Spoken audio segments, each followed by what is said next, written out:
going on, everyone? So the Lakers take on the Denver Nuggets for game two in Denver. And the Lakers would love to steal game two, right? They lost game one. Many people might look at this as a must win for the Lakers going into game two. You don't want to go down 0-2. Now you got to go in LA. All the pressure is on you. And you lose one game, the series is very likely over. However, personally, I don't really think that this is necessarily a absolute must win. I think it's more of a like, hey, we could really use this win. But as you saw in like the Phoenix Suns series, right? Now, yes, Denver won that series, but they went up 2-0 and all of a sudden it was 2-2. Denver's beatable is the point. Same thing with Golden State, right? Golden State, they were down 2-0 against Sacramento, ended up going home, winning their games. Look, Lakers are still undefeated at home. Denver is too. This could very well be one of those series where all the home teams win, and then it gets into a game seven, winner take all. And if it does end up happening, and that does end up leading to a game seven, I will take my chances with LeBron James and Anthony Davis for one game, right? All they got to do is win me one game. I will gladly take my chances with that. So even if the Lakers lose today, I wouldn't hit the panic button. I wouldn't think like, oh no, the sky is falling. It's all over. Lakers lose one of their home games, it is. And there is a lot of pressure there. But I do believe the Lakers will win their two home games. And then it'll be tied 2-2, go back to Denver. Probably lose that game, win game 6, and go to 7. So my point is that if the Lakers lose today, I think this series goes 7. If the Lakers win today, then my original prediction of the Lakers winning in 6, I think we'll win in 6. And I'm fully comfortable and fully confident that the Lakers are going to get this done and win today, especially after the performance in game 6 or game 1. I fully expect the Lakers to bounce back today. The Lakers haven't lost back-to-back games with LeBron James and this new roster since the trade. So basically the entire season that this team has been together, they have not lost back-to-back games when everybody is playing. So that bodes very well for the Lakers. The Lakers have stolen home court in every series. Now, again, Denver is the number 1 seed. They're in Denver. It's a tough place to play with that elevation and stuff. But Lakers definitely figured out a few things there. And it'll be curious to see how this battle wages. One of the big points is, the star duos, right? Jamal Murray and Nikola Jokic versus LeBron James and Anthony Davis. How are these guys going to match up? And Jamal Murray had an incredible game. Nikola Jokic had one of the best 3 quarters we have ever seen from a player, period. I mean, absolutely dominant. And LeBron James and Anthony Davis still slightly by a margin played better than both of them. LeBron James and Anthony Davis had 66 points. Jokic and Murray had 65 points. So as brilliant as Jokic and Murray played, LeBron James and Anthony Davis played better. And that is something that is very interesting. So between Murray and Jokic, they had, again, 65 points. They had 26 rebounds. They had 19 assists. They had 3 blocks, 3 steals, right? Now, between the Lakers, you had LeBron and AD with 66 points. They had 22 rebounds, and they had 12 assists. They had 3 blocks, 3 steals. So, again, nearly identical numbers. I mean, almost to the point. The difference is who can do that more consistently? Yes, Anthony Davis had a 40-point game, but LeBron James and Anthony Davis can go get you 60 pretty much every single night. Will Murray be able to go and give that contribution of 30 points every night? LeBron is capable of getting you 30 every single night. Anthony Davis is capable of getting 30 every single night.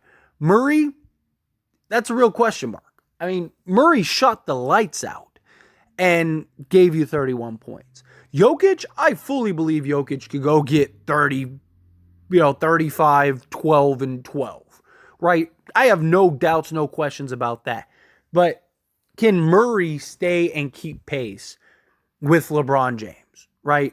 Or Anthony Davis, however you want to look at it, right? Some people think Anthony Davis is inconsistent, right? So let's say LeBron and Jokic almost wash each other out, right? Because I don't think Jokic is going to average 35, 21, or 35, 20, and 15, right? I don't think that that's going to happen, right? So, but LeBron, of his 26, 12, and 9, I mean, he's averaged that for his career in the playoffs. So I could see LeBron getting you, we'll call it 28, 9, and 9, or 28, 8, and 8, because that's basically his average, right? Jokic is probably going to get you 32, 10, and 10. So LeBron James and Jokic are basically going to wash each other out, give or take here and there. Who wins that battle between Anthony Davis and Murray? I think Anthony Davis does, because even if Anthony Davis doesn't show up on the offensive end, you're guaranteed to get the best defense in the entire league.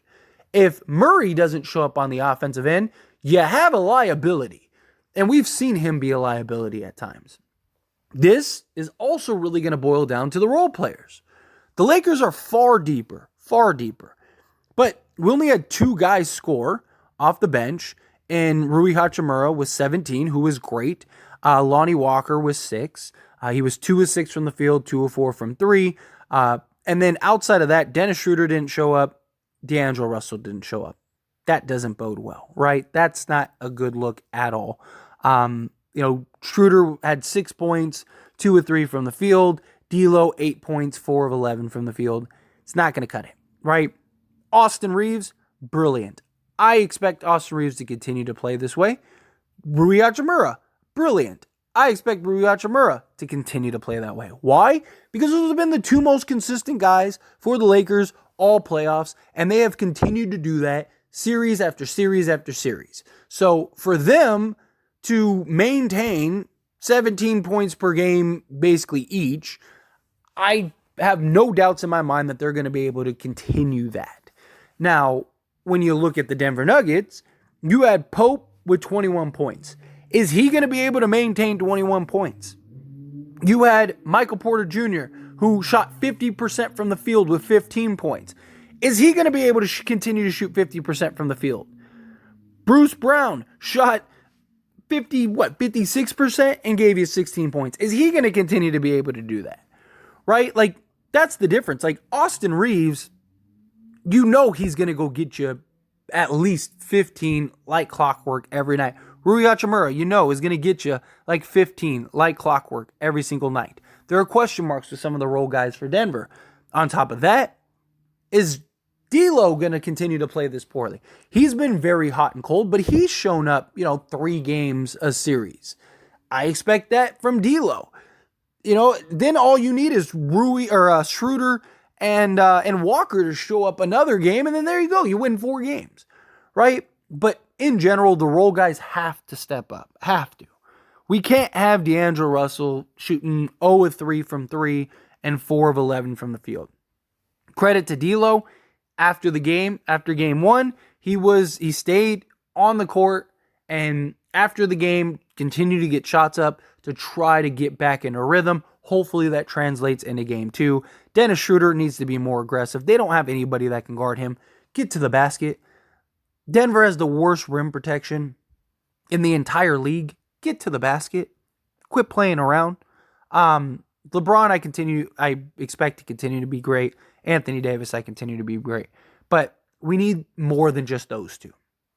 This very likely, and I said this in my breakdown video for this series, this very likely comes down to the role players this series.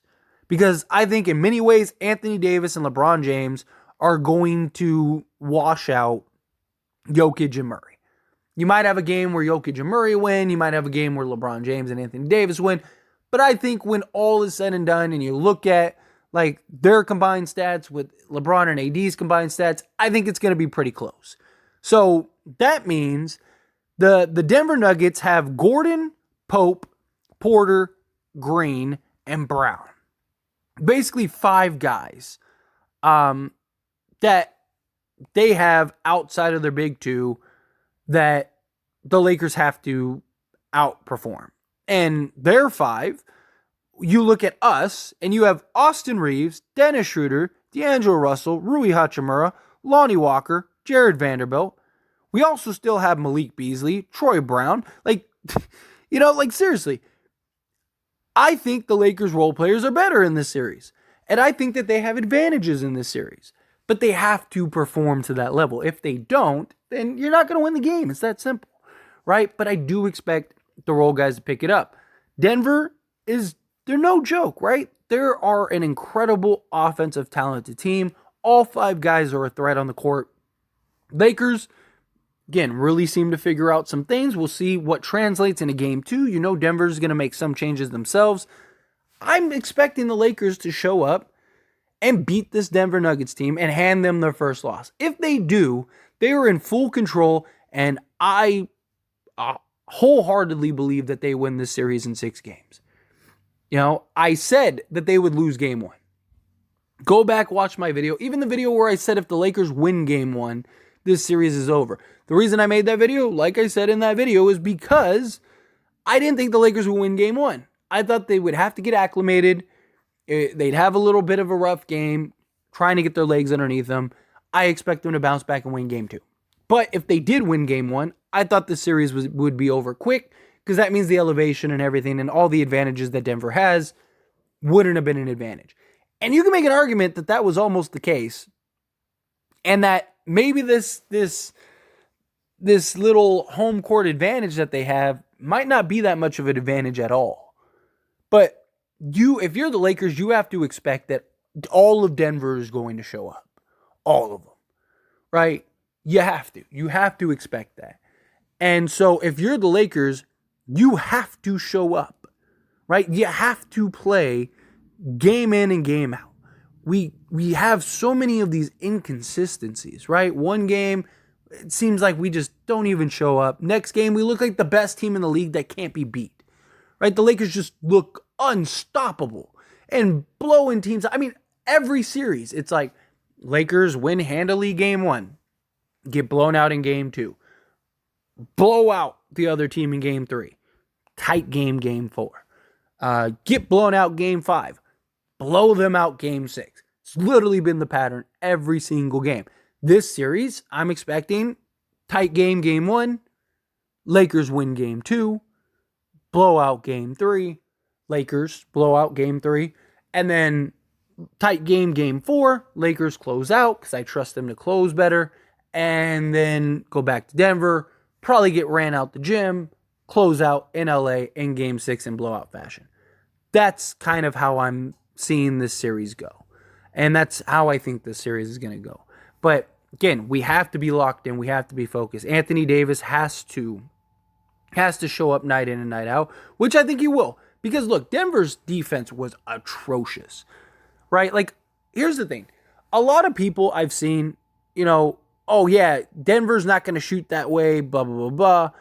But are the Lakers going to shoot that way? If we get the defense that Denver played, yes. Here's the difference. Here's why I believe the Lakers are in better shape than Denver is. Both teams shot very similar. And both teams shot the lights out in many ways. Absolutely. Difference is we know for a fact that the Lakers defensively can take it up 10 notches. We don't know that for Denver. We don't know if they can take it up a notch. Their defense against Minnesota was terrible. Their defense against the Phoenix Suns was terrible. And I hear people that go, oh no, it wasn't that bad. Their team defense was really good. They allowed Devin Booker and Kevin Durant solely by themselves beat them. And Devin Booker, they allowed to have a historic run.